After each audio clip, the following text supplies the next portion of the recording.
What's up, everybody? What's up? It's another Wednesday night edition of the Philly Sports Show, and we're live on YouTube, Facebook, Northeast Streaming Sports, and Zodiac TV. Go ahead, say it, go ahead. All I know is the moment that intro started, I started the movie The Titanic, and they both ended the same time. I even had I had the old VHS model where I had to put the second tape in, and good God. Look, I kind of like the intro. That happens. I kind of like the intro. Washington don't look too bad in that intro. Everybody else look a little crazy. Yeah, you noticed that too, right?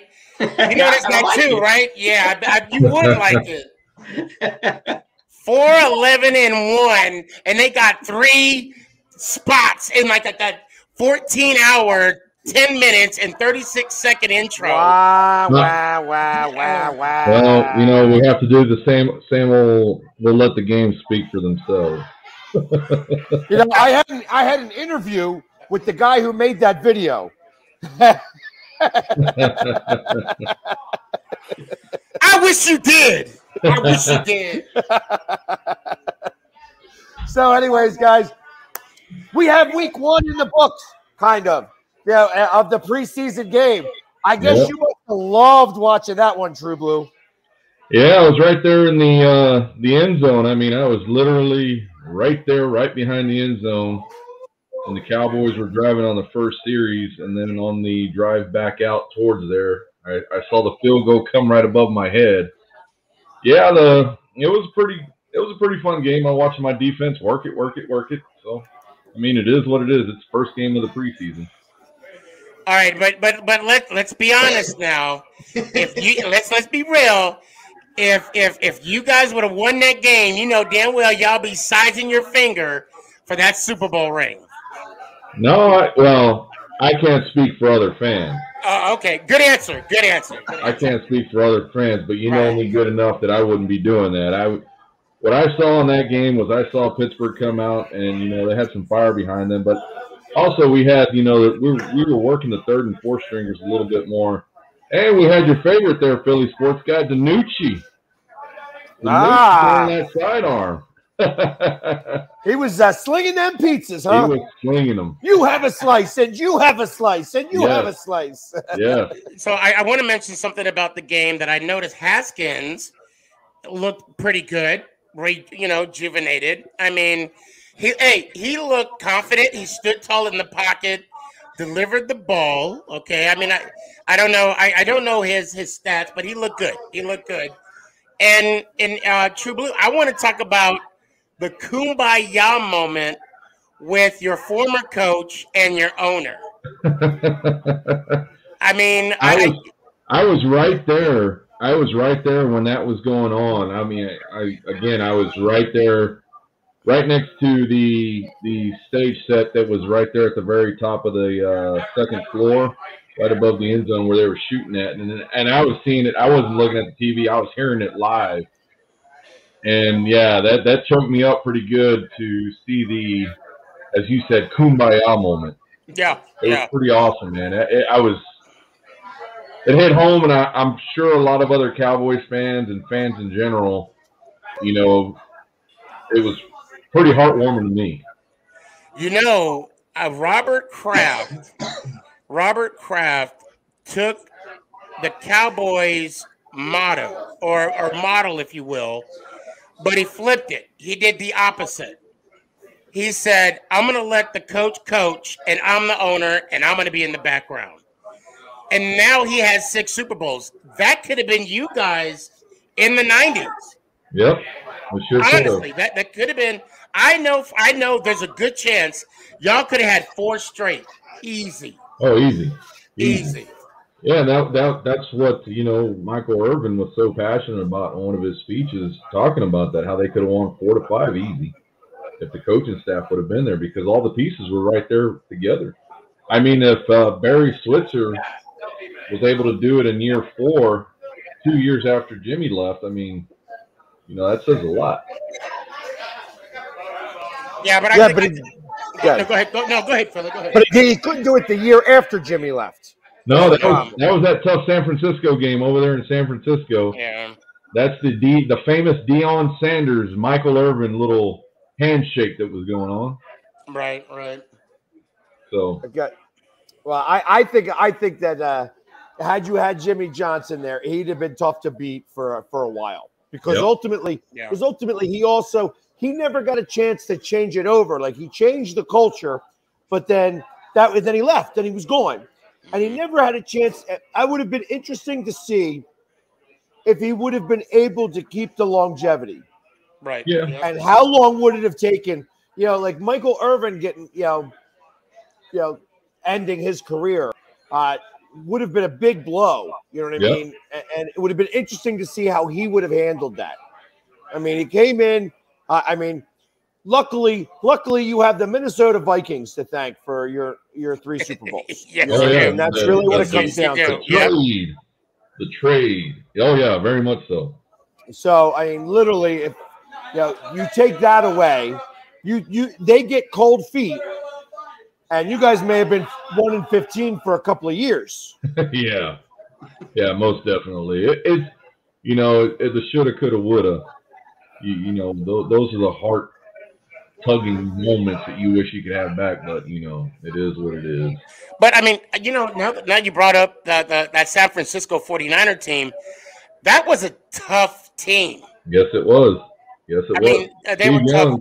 Steve Young, of course, Jerry Rice was in his prime. Atwater, you had Floyd as the fullback. Rathman was still there. That was and the defensively too, because Ken Norton went from the Cowboys to the 49ers. And then, of course, with the addition of Deion from Atlanta, right? From Atlanta, yes. They picked him up from Atlanta. And then you also had Davis as a free safety. Yeah. That was a solid team. I would even say I don't think it would be such of a slam dunk, but I wouldn't have been surprised had Jerry would have been there. And that was Mariucci as the coach, correct? No, it was Seifert. Seifert was still there. Yeah, Seifert was still there. Yeah. Yeah, that game right there. I mean, that game right there was one of the best NFC championships. I mean, a lot of people considered that the Super Bowl because San Diego. It was the Super Bowl. Yeah, San Diego went in there and San Francisco blew them out during the Super Bowl, and the Cowboys more than likely would have done the same thing. I will say this in memory of my father. I'll never forget, and it was this playoff. It was the 94-95 playoff, right? He handed me the playoff tree. And he said to me, since you know so much about football, fill out this tree. I shit you not. I got every team right that year in the playoffs. Wow. I was the only one to pick San Diego to beat Pittsburgh. I had the first rounds correct. I had the divisional round, the conference game, and of course, everybody had San Francisco, but they had San Francisco and Pittsburgh. Yeah. See, it's one of those things. I know you guys heard it. You if you don't make the playoffs, you root for your division. And if your division doesn't get there, if the NFC East wasn't in there, would you still root for somebody within, the NFC side? I do that except for Dallas. Well, I'll be absolutely honest about that. See, that's what I'm saying. That's where I'm getting to my point. So it's one of those things. It's I don't know if you would call it a unicorn. If you can find somebody out there that would actually root for their nemesis in such a game like that. So no, but I mean, I literally rooted for Washington. It took the Super Bowl, the Superman touchdown for me to really start to try to pull for Washington. And then I realized they even made a little TikTok about it. I'm like, did anybody else catching themselves rooting for Washington in here? You know what I mean? Like just against Tampa. I know against Tom Brady. I guess I just like rooting against Tom Brady because I rooted for the Giants both times against Tom Brady. So for me, when my team's knocked out, I am, in a sense, relieved because it is so much of a heartache, during the playoffs because, Eli being the quarterback, it's always like, oh my God, who's he throwing it to? I mean, those 2 Super Bowl runs, I had no fingernails or toenails left after that. I mean, it was just so nerve-wracking. Hey, Chris, got a question for you. When, I mean, what Super Bowl do you remember from the Redskins / football team? Were you even alive when they went to the Super Bowl? I was 4 years old for the last one. I am so old. I am so old. Yeah. I was only 4. Oh my God. Yeah. So it's been a while. Well, I think I was in middle school. I think I was in middle school when Mark Ripien took the Washington Redskins to the Super Bowl. I still remember Doug Williams. But you did. But answer this, Chris. Did you watch at least? You watched the videos of the 3 Super Bowls? Oh, of course. I've actually got them. I've got them on DVD. I've got all the Super Bowls on the DVD. I watched. So then I guess, Sneaky, that's where you can ask him, since you've seen it on DVD at the time. I mean, I guess that's more because of his age. I'm surprised that they put that on DVD. That the reel to reel was probably the only way you could really watch that. Somebody worked their magic and they burned it on a DVD. PSG, we both know damn well that they both have it on VHS. We both know they have it on VHS, and they gotta blow the dust off every time they want to relive those moments. So, and that, I was gonna say he's got it back on the beta. Beta unit. Got it on the beta. Oh my God, shoot! They couldn't figure out how to get it on VHS. They could only get it on the beta. Oh my goodness. Well, not so much Chris. Well, yeah, Chris and True Blue. Yep, that's right. That's they put the soundtrack. They put the soundtrack on 8-track. And it's funny. What's crazy is like what you're talking about, Sneaky, is the heartache, right?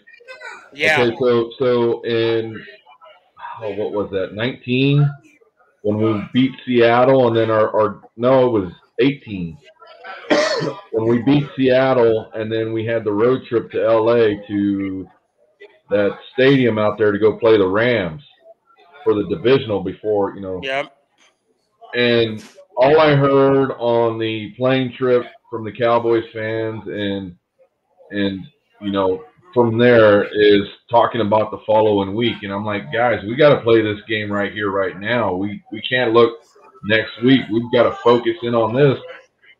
But everybody was so gung-ho, they just wanted to jump to next week. And then lo and behold, I'm standing there in that stadium and watching everything fly from the Cowboys fans.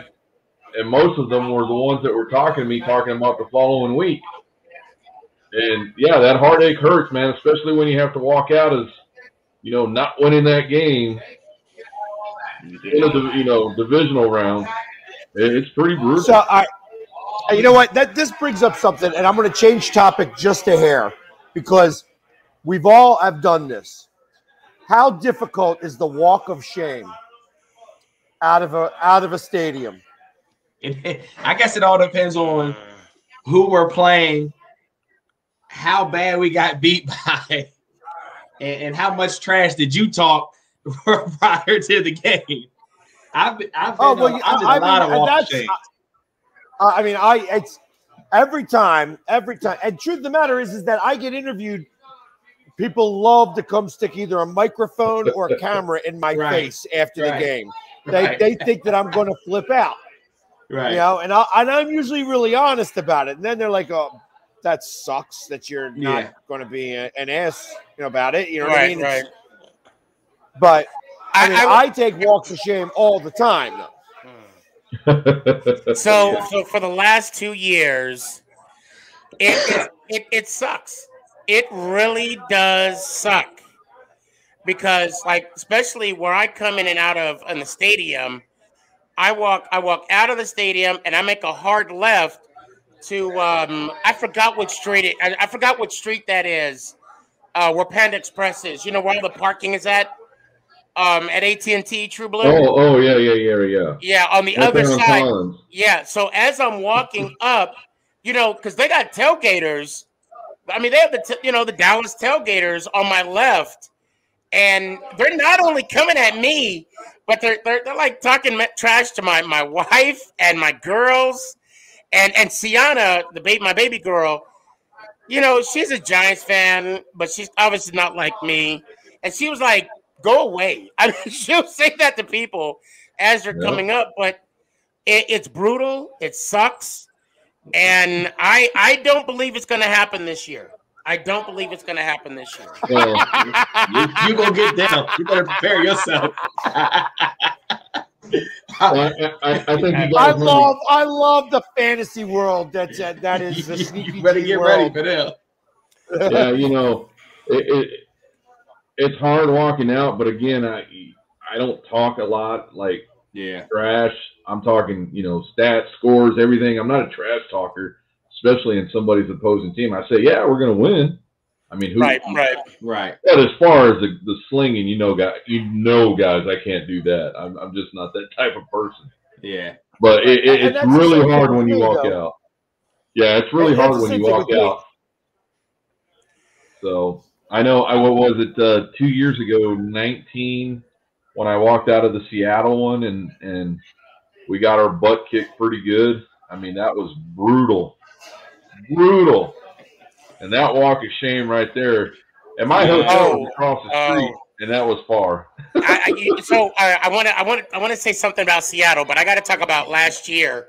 So last year, Dallas beat us by a field goal, few seconds left, whatever the case may be.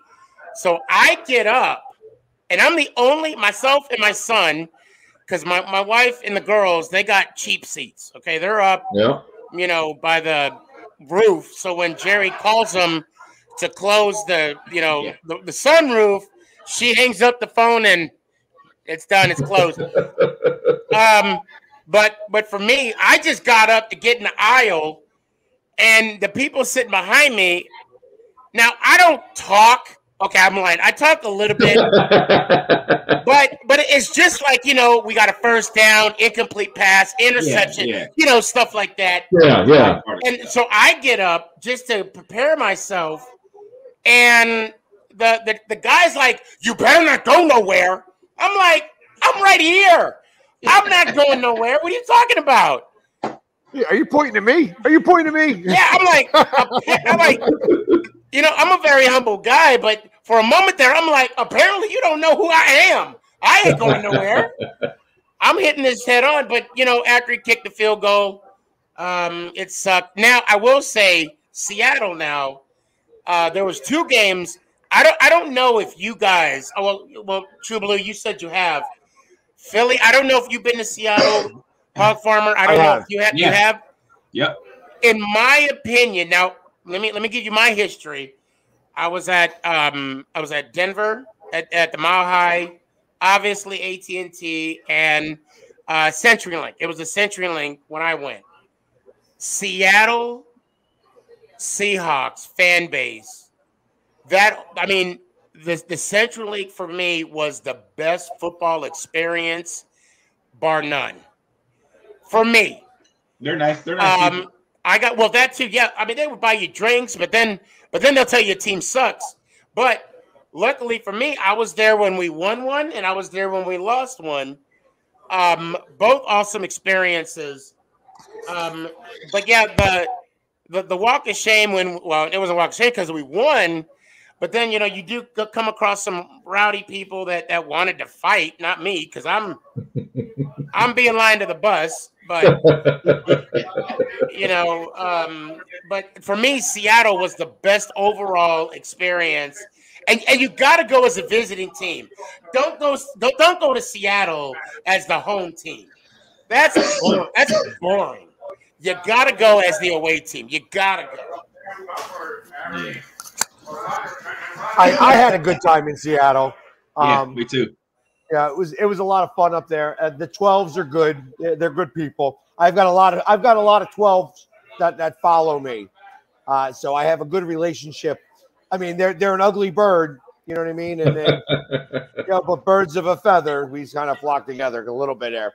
Yeah, in fact, we spent some time at a Superfans place for the Pro Bowl a couple years ago.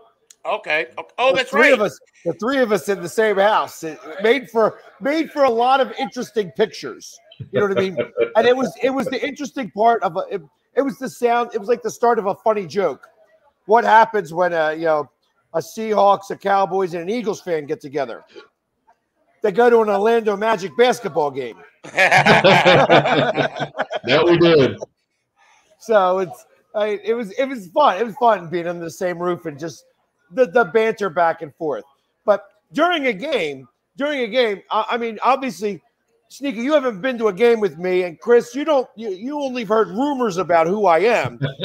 True Blue has been with me. You know what I mean? He's been there the entire time. You know, I have rules. I have rules that I adhere to. I don't drink at all until after the game. You know what I mean? 1, too many kids around. I take too many pictures. 2, my 3 real rules are: I don't curse, I don't sit down, I don't shut up. Those are my rules. I abide by them. When I go into an opposing stadium, I introduce myself and I express these rules. I'm like, listen, guys, you have me today. You know, because that's you ultimately do. You have me. You're not going to get rid of me. I'm not going to shut up. And this is what it is. Yep. And you do it, and that's what happens. I am nonstop.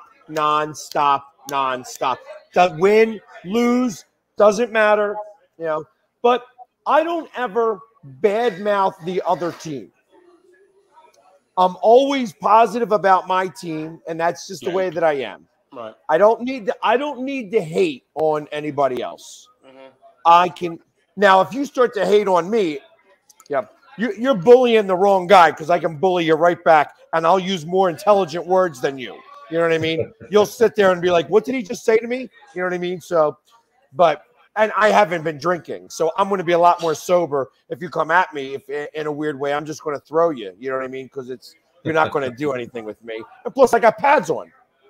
Well, so let me give you a good story. This weekend was the roundtable discussion. So what goes on is that they bring the inductees from the Hall of Fame into a more intimate setting. Those pictures I think I showed you, I put one of the videos on Instagram so you guys can see. But it's fun because these guys who have played from every separate team in different eras are coming. And even if they play for multiple teams, they have their favorite team, but they will still rib you in ways that will bug you, but laugh about it. I mean, it was so cool this weekend. Your guys inductee, Philly, what was it? That was Harold Carmichael. Yeah. That's who I'm wearing today. Yeah, him. Yeah, that's why I'm wearing Drew Pearson. I mean, those two guys right there talking about, the games in the 70s and the hits and the knees. I mean, Carmichael was a big man. And they were talking about, well, why are you hitting me on my knees? And he was talking to Cliff Harris. That's right. He was talking to Cliff Harris about it, not Drew Pearson. And Cliff Harris was like, I ain't jumping up that high to hit you in the head. He's all, I'm barely reaching your knees. That's why I'm going to hit them. I mean, it was one of those things, just seeing those older guys just go at it. It was funny. It was great. It's just great seeing those guys get together like that. And speaking of the Hall of Fame, as we speak right now in in New Jersey, at MetLife Stadium, they have the Fan Fest, and nice. I'm enjoying all of the pictures and the festivities. But I wish I was there to, to observe it and to be a part of that. Yeah. Yeah, it was great this weekend to hear them all. I mean, both the 20 and the 21 getting, their speeches across and just seeing the opening scenes of the person inducting them, like Roger Staubach for Drew Pearson, Eli or Peyton Manning's dad, and giving him the introduction. The introductions were more special to me because it explained the player and who the player was being inducted. I mean, that's a huge part. I know a lot of people like hearing the speeches and everything, but if you just listen to the people who are speaking of these guys and who are speaking them up, I mean, they have a lot to say. They're the ones that are close to them. We're just seeing from the outside, and that's what's really cool. So unfortunately, I didn't watch the first day. I didn't watch Saturday of the Hall of Fame inductee, but I did watch a little bit of Sunday. Was the format the same? Yeah. Like, yeah. I mean, because it looked like they gave. I think they didn't give the the inductee much time to talk. Like they were under a tight window. Like and more of that I think was because it was Sunday and they're trying to get the crowd through. But it was basically the same thing.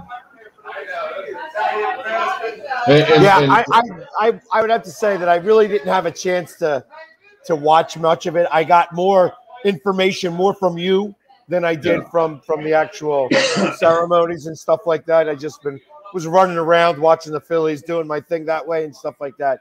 So I appreciate when you were sending all that stuff over because it allowed me to kind of see it a little bit through your eyes. And I didn't even need to see the speeches because I kind of knew like where, I get it. And I'm able to understand what it is that you're saying where like when you have somebody who's talking about the player, when the guy's up there, he's thanking everybody. He's thanking everybody from the Lord, all the way to his little kid and his wife and everybody in the Eagles organization and whoever's organization and the pizza man and all that other stuff. Yes. Yeah, and I'm going to tell you one of the most heartfelt speeches was actually from Jimmy Johnson. And if you go, if you have a chance, you should go watch that speech because it's it gets you, man. It really does because it speaks you up and it tells you the things that every person in life should exceed themselves and expect of themselves to better everybody else around them. And it was so. I mean, you can see the passion in his eyes. But if you get a chance, you should go back and watch that speech. It's pretty cool. If not, try and read it. I did that one. I did miss out on. Like I said, the first day. But I think I did want to kind of check that one out, and I also want to, watch Peyton Manning's speech. It's always curious because I mean, being a first ballot Hall of Famer, that's serious.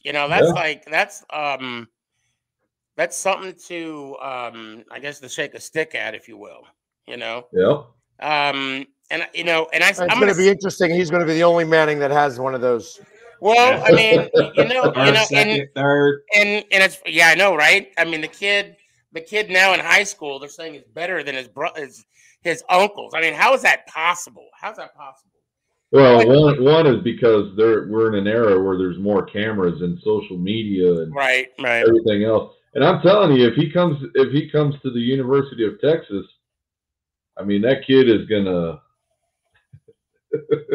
it's gonna be pretty insane. Now, what school is he gonna go to? Ole Miss, Austin, who knows? But Texas is now part of the SEC, right? Exactly. Yeah. That's why 2 years, right? Yep, that's why I'm saying that. There's some things out there. There's some rumbles. There's some people visiting all the time. This is Texas, University of Texas. That is, I should say. And a lot of kids want to go there. And I want to talk about Eli real quick, since Philly, you brought it up. The only reason why I believe Eli Manning will not be a first ballot Hall of Famer is because of the amount of hate he has received since couldn't be about the amount of losses he's had over his career. The rest of everything else couldn't be anything of that. Only has to be because of all the hate. Just the haters of Eli Manning. That's it. Yeah, exactly. Exactly. Now, if not you the add, sub 500 record. See, I knew you were going to say that, but if you're going to add the whole resume, it's going to be more than he's 125 wins. And if I'm not mistaken, Eli Manning as a quarterback has done more than the whole Eagles franchise. So, I mean, if we're going to go there, I just said what needed to be said. No. And in fact, that defense carried the one Super Bowl. Don't even tell me it didn't. Don't even tell me it didn't. He happened to have one pass where the guy got lucky and caught it on his helmet, and that's it. Okay. And that's it. So really, the guy who caught it on his helmet was the guy. That had nothing to do because the defense was the one that won that Super Bowl. Right? Okay. All right. I mean, are we being honest about it, or are we going to lie? Well, I'm glad we're being honest because who was the MVP? I'll wait. Yeah, because he had the one. No. That's not what I asked. Who was the MVP and not one, but both of the Super Bowls that he played in? Well, I know he won the both, but they didn't give it to Michael Strahan because he didn't really have enough tackles. But he was the one disrupting everything. Yeah, but I can't talk for the writers. I can't talk for the writers. You know, just because that they kissed his ass, just because they kissed his ass the one day, they were so happy that they didn't have to give it to Tom Brady again, so they gave it to a quarterback. Right. Chris, who was the MVP? I guess it was Eli Manning. Thank you. I guess it was Eli Manning. Thank you. He guesses because he's not even that sure because he doesn't even remember. He doesn't remember Eli Manning doing anything really good in that game. I do remember that game. I actually watched that Super Bowl, and okay. All right. I don't know. And I think for me, it's hilarious when they say the only reason why he's going to get in is because of his brother. Well, just so you know, his brother, Eli Manning made a name for himself. Eli Manning separated. I mean, but if those that have no legitimate argument about Eli Manning, they got to bring up his brother. People have to bring up the defense. He made a name for himself. Thank you. For making the ugliest faces an NFL quarterback anybody could. Let me tell you some more from the sentiment speech. That ugly face through 366 touchdown passes, top 10 all time. Let's just throw that out. Go ahead, True Blue. I'm sorry. No, let me tell you more about the sentiment speech thing that was going on this weekend.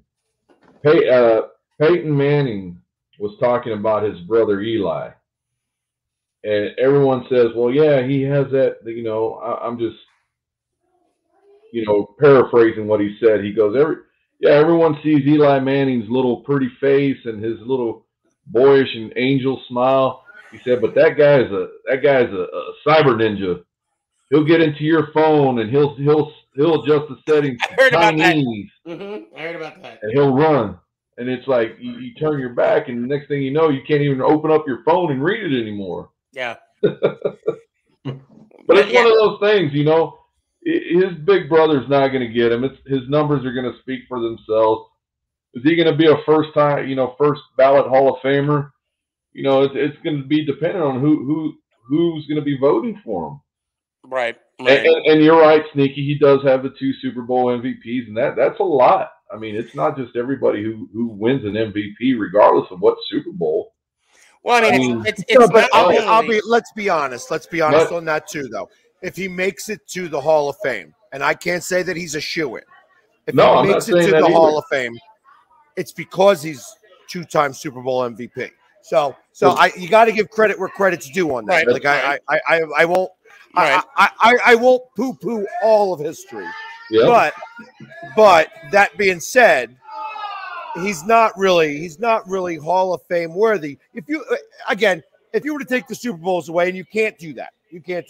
Right. You take them away. I'm glad you said that.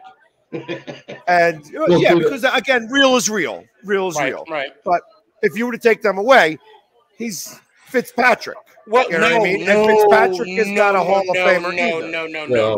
No. Time out. So if you All right, I'm not taking the Super Bowl, the 2 Super Bowls away. I'm just not going to mention it, even though I just did. Listen, what else is going to bring him in the Hall of Fame is this. The man has more comeback from behind wins than Joe Montana. The man is top 10. Yes, Google it. Google it. I'll wait. The man is top 10 in completions, attempts, yardage, touchdown passes as a quarterback. And not only that, he played 200 plus games straight. You want to talk about durability in a game like in a brutal game like football? Yes, you got to put some respect. I'll give him that. Yes. He was able to be durable because he got sacked a lot by the Eagles all the time. He was always falling down. Was always protecting himself. He's protected himself. So I got to give him that.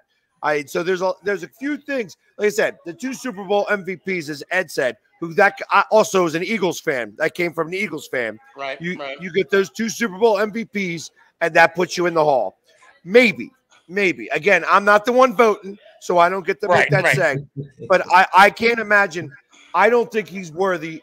Tom Brady is if Tom Brady is a first ballot, he should be the first unanimous. I don't know if there's been a unanimous guy before, but he's probably should be a unanimous first timer. If you put those in the same category, well, you got the guy that beat him. You know what I mean? So that means I guess Nick Foles would also have to go in since he's 1-0 against him. Nick Foles. He doesn't have the numbers. I mean, and you know, we actually talked about this on the show too with Keith. There is no criteria as a quarterback to get in the Hall of Fame. True Blue, for example, Troy Aikman. He never threw more than 24 touchdown passes in a season. And if you were to look at his touchdown interception ratio, I think it's like 21. Because I know Bradshaw's 2? I think he threw 2 more touchdown passes than he did interception his whole career.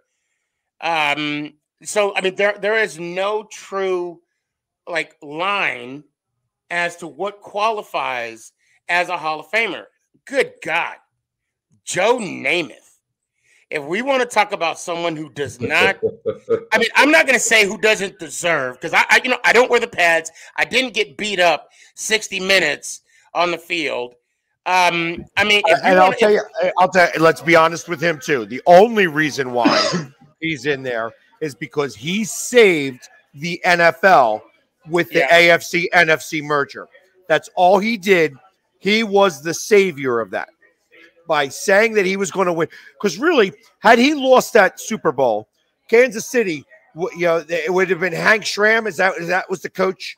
He was the one that Kansas City crushed whoever they played in that Super Bowl. So, well, no, they played the Colts. What are you talking about? The Jets? The Jets?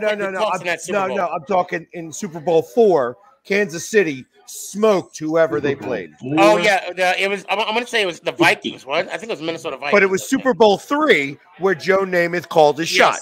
Yes, and he was the one that saved the AFC NFC merger. The AFL NFL merger. So that's the reason why he's in the Hall of Fame. He was not a really great quarterback. And this past weekend at the J. Babe Center there in Canton, Ohio, I actually met a player from the New York Jets Super Bowl III championship, and he put on the ring on my pinky. Oh, wow, yeah. Super Bowl III ring. He put it on my pinky, along with a couple of other fans that were there from different teams, so we can do his little chant and give the expression of who the Jets were at that point in time in history. It was really cool. Did you take a picture of it? Oh, I got a video of it. They recorded it. Oh, okay, good. Because if you didn't, it wouldn't have happened. It didn't happen. Yeah. I'm tell you, it didn't happen if you didn't do it. I'm just letting you know. Oh yeah, no, it happened. All right, it was pretty fun. True. It's funny. It's funny you bring that up. Oh my God, 2011. I was in a airport, and I have a picture of it, so it did happen. I actually put on it was the third Super Bowl ring of the Steelers. And the gentleman, he was the backup to Bradshaw. I can't think of his name right now. And I'm like, what ring? Because he was actually sitting next to me. And I'm like, what ring you got on? And he was like, oh, this thing? I'm like, this mother, So, yeah, it actually fit my middle finger. And even though it was a Steelers ring, it felt good wearing history. I mean, that's what you're wearing, NFL history. And, I do come on the show daily. And I do put on, I have this replica 2011 New York Giants Super Bowl ring. Because he got it out of a gumball machine. But, I tell you what, that is one expensive gumball, and I would still be chewing that damn gum. I don't care. 15 years from now, I'll still be anyway. I believe, since we're talking about Super Bowl rings, true fans, not bandwagon, not fair weather, true fans like us four right here. I mean, in a sense, we should at least be given an opportunity to get a Super Bowl ring. I'm not saying exactly like the players, no, because that's, godly expensive. But I think, we as fans, we're there when the player comes, when the player's there, and when they leave. For example, True Blue, you were a diehard Dallas Cowboy fan, true or false, before Romo was there. True. During Romo. True. And you're still a diehard fan. True. So Romo had the luxury of separating himself from the Dallas Cowboys. Not because I wouldn't include myself in the Dallas Cowboys, but we don't have. It's easy for people to say we can always root for another team. I call horseshit. Yep. No offense, Philly. I call horseshit because I believe this is a way of life for us. That is. Therefore, when I remember I was talking to Rodney Hampton. I mean, one of the awesome guys I ever spoke to. I brought up how we beat Minnesota in the first round, but got destroyed to the 49ers. And he was like, thanks for bringing that up. I said, Rodney, you got to know something. When you win, I win. When you lose, I lose. And that's just the way it is with being, I don't want to say a super fan, but a dedicated fan. A true dedicated fan. Yep. No, and I absolutely agree with that. Like I say, when I'm pulling for another team, it's not only because when I watch anything on television, and it doesn't matter who's playing, it could be a video game with somebody against somebody else, and I'm going to root for somebody, kind of. You know what I mean? I'm not doing the Philly sports guy for them, but I'm like, hey, I want the person in red to win this game because they're doing something that I like in comparison to the other guy, or the other guy's talking too much crap. I usually like the underdog, just in general, so right. I will always kind of pull that way. That being said, you know what I mean? I only will cheer for my team. Right. Agreed. I will cheer against certain teams. I'll cheer against Dallas all the time. Amen. All the time. And I cheer against the Pittsburgh Penguins in hockey all the time. There's certain people that I could, if I say that I hate them, that's a level of respect, because you don't get that level of respect that often from me. I don't hate players. I don't care. Once the game is over, the team doesn't pay me enough to care. Right. So I can wash off losses. It's sometimes harder. It's sometimes harder when you have a vested interest, but that's why I don't bet. Oh yeah, I don't bet either. I don't gamble. Well, I mean, I bet on occasion, and I think it's so funny that you brought up a bet. If I may, I'll make it quick. I made a bet on the Dallas Cowboy Giants game, October 10th. I'll just say this: the loser has to buy the winning team a jersey not to exceed $150. Oh, but wait, there's more. The loser has to have his right leg waxed completely. I'm talking about Good luck with that. I'm talking about the hair on the knuckles of the toes. They got to be gone. I'm talking like the fat meat behind the knee. That got to be smooth as eggs. Oh God. Good luck with that. Yeah, I got hairy legs, so that was terrible. So I That wouldn't be believe a big deal for me, so I don't care. But Oh, I remember a bet that was made. Where somebody Yes. had to sing the fight song. Hey, I remember a bet that somebody had to wear a shirt. the Eagles fight song. Oh yeah, God, I that's really terrible. have the perfect rendition. One day I'll have to share it with you all. I want to see that. I hope that who I think it is. Okay. Oh no, it is. Oh my It is. However, Chris, I'm gonna let's set the record straight. That's making me nauseous thinking about that. If he's gonna play his rendition on the following day, you got to come on my show, and I'm gonna show you the original taping of that fight song, the original. Yeah, because he likes the show. He likes the show where the Giants fan was eating. Oh, the original the original lost bet. The original. I remember that one. The original. I remember that one. I remember that one. That guy lost the bet, and he had to wear the Eagles shirt and eat horse poop. No, that's not how that story played out. We all know that. It's exactly how that story played out. Stop lying. Yeah, no. That was an Eagles fan. Didn't know what it was like to win a Super Bowl. And he was like, I'm going to eat some more shit. Lost his mind. He lost his mind. You know, this is a horse, of course. Everybody is, no. He knew what he was doing. He knew it. And his friends was cheering him on. Oh, my God. They were cheering him on. That's disturbing.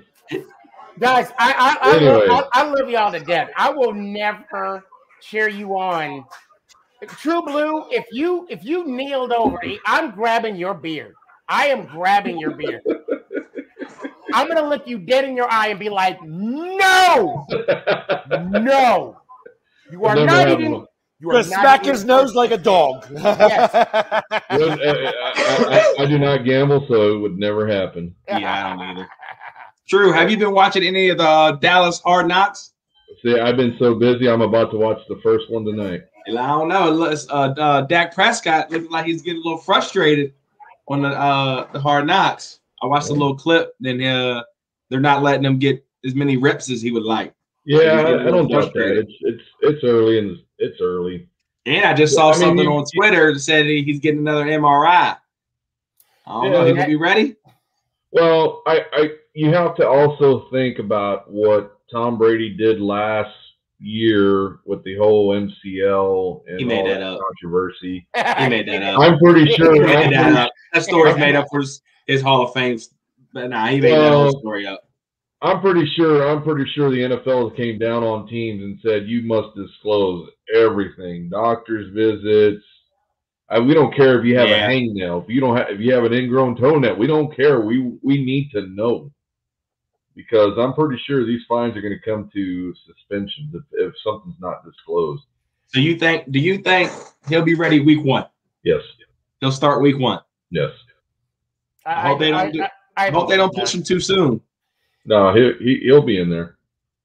I hope they don't push him too soon. It's funny because I'm getting so much mess from Cowboy fans about Daniel Jones, and I'm like, wait a minute, you should be worrying about your quarterback's shoulder. I think you should. Yeah, you should definitely worry about Daniel Jones. Well, yeah, exactly. Let me. You know, like for example, I mean, I don't even know who your quarterback is. Philly. I mean, I know. Well, you know, and that's perfect. And that's perfect. I don't want you to know who he is. That's even better. It's even better because when he comes up and surprises your ass, then we're going to be just as happy. Because you know how the Giants don't ever beat the Eagles, anyways. So we did last year. The sun shines on a dog's ass every once in a while. I'm just going off of what you said, and I'm just saying, you know, we beat them last year. So, but all I'm saying is it took 5 years, but that's okay. Yeah, you got to start a streak with 1, so I'll take it. I'll take it. Yeah, shoot, I'll take it. Now, the fact that I'm still in shock that Fitz is gonna start over 100%. Hank, really? He's saying this is the best football he's played. I mean, of course he's gonna say that, but he's saying it's the best football he's played. I'm excited for him.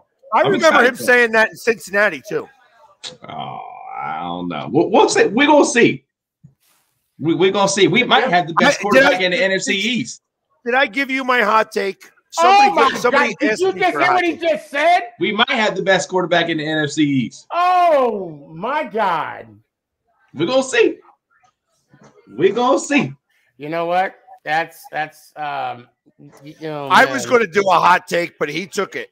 He took the hot take. Now what? Because I tell you, I'm going to record that, and that's going to get played over and over and over and over again.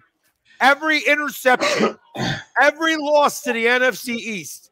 We could have the best quarterback in the NFC East. We could have the best quarterback in the NFC East. Wow. I'm going to tell you right now, that better be your next intro. That better be the next. I'm excited. That'll be your next 45-minute, 83-second intro.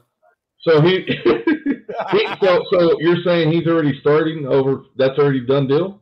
He's starting. Yeah, he's going to be the starter. 100%. I tell you, they don't go nowhere until they put Heineke in. And I thought. I don't think he's even having the best camp. Of course, he's not having the best camp because he's a game day. He's a game day guy. I don't know. I don't know. If he was a game day guy, he would have did something in Carolina. But why pay him the money if you're going to let him sit the bench? They didn't pay him no money. They didn't give him no money. They gave money to Allen. Well, I mean, I know it's under 10 million. Yeah, he got. I mean, he got like was it like 4? 2 or something like that. It was a small number. He didn't get paid. They brought him back. He was the first quarterback to get re-signed, and then we signed Allen to a pretty good deal, and then we signed Fitz to 1 year, $10 million. So it's going to be interesting. There's a reason why Fitzmagic has never made it to a playoff. Nah, man. He's the magic man. Yeah, you remember Magikowski from the Green Bay Packers? Don Majkowski, yeah. He was another one who never made it to the playoffs. He was the Magic Man. Anybody who's nicknamed the Magic Man, they don't make it to the playoffs because they pull some miracles on occasion, and that's it. They pull rabbits out of their hats sometimes, but most times they get booed off the stage. But he didn't. Chris didn't get booed off. What did Chris? He didn't get booed.